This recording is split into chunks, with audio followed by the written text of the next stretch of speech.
Welcome back. 8:11 now on your Wednesday, Fox 56 News. Chief Medical Contributor Dr. Ryan Stanton back with us in studio. This morning he's focusing on parents and how much sleep their kids are getting. Are they overestimating? That's the question. Yeah, so this is one of the very first mornings that you guys are relatively safe in terms of lifestyle choices, food, and that sort of thing. But Tyler mentioned potentially the sleep was an issue, and so we're talking about pediatrics and whether they're getting the recommended amount of sleep. And I don't know that this is going to be shocking, honestly. A new study from Brown University reveals that many children are getting far less sleep than their parents actually think they are. Researchers tracked the sleep patterns of 102 elementary school children for a week using wrist-worn devices and compared the results to parents' reports. While 83% of the parents thought their child was meeting the national sleep guidelines, only 14% actually were. The data showed children averaged just 8 hours and 20 minutes of sleep per night, well below the recommended 9 to 12 hours.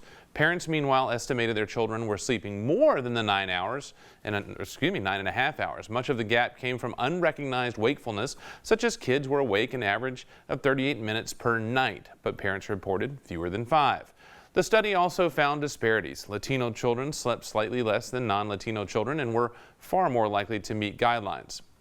Though Latino parents were more likely to report sleep concerns, their children had even less than other children. Researchers say cultural factors, such as later bedtimes or room sharing, may play a role. Experts recommend consistent routines, reduce screen time before bed, and a daytime routine to help children get the rest that they need. Now, this is important. It doesn't seem like it's a huge deal. As an adult, you're thinking 9 to 12 hours. That sounds heavenly. That's vacation. But for children, the key is this is the brain development stage. This is when their brain at night, when we sleep, does a lot of its work. And so it's incredibly important for children to get that 9 to 12 hours of sleep. The screen time is a major issue. Shutting that thing down, winding down well before that scheduled bedtime to make sure that they get in bed and get all the healthy sleep that they need. And it's tough too, I imagine, for some parents, because as much as they explain this to their children, it doesn't necessarily sink in because their brain's not fully developed yet and they need to sleep for that. Yeah, they need to sleep for that. It doesn't register for these kids. All they know is go, go, go, sleep.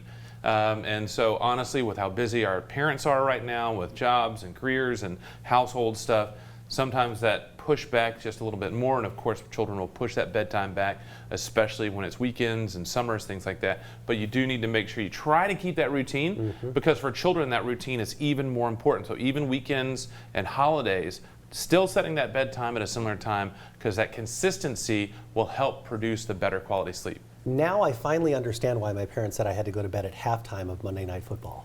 Me as well. And hopefully it was East Coast, because West Coast, Yeah, yes. yeah, halftime Monday Night Football is like noon. So Yeah, no, it was East Coast. Yeah. Oh, perfect. Well, great to have you in again, Doc. Thank you. Appreciate it. A lot of kids on fall break this week as well. So parents, Stay on schedule. Stay on schedule. That's right. All right, we'll see you next week. Be here. Or will we see you later this week? I think it's the next week. Okay, next week. Just Yeah, I making got to sure. do some work. I got to do some emergency medicine sometime in between. The other 12 jobs Yes, you have. yes. All right, Doc, thanks.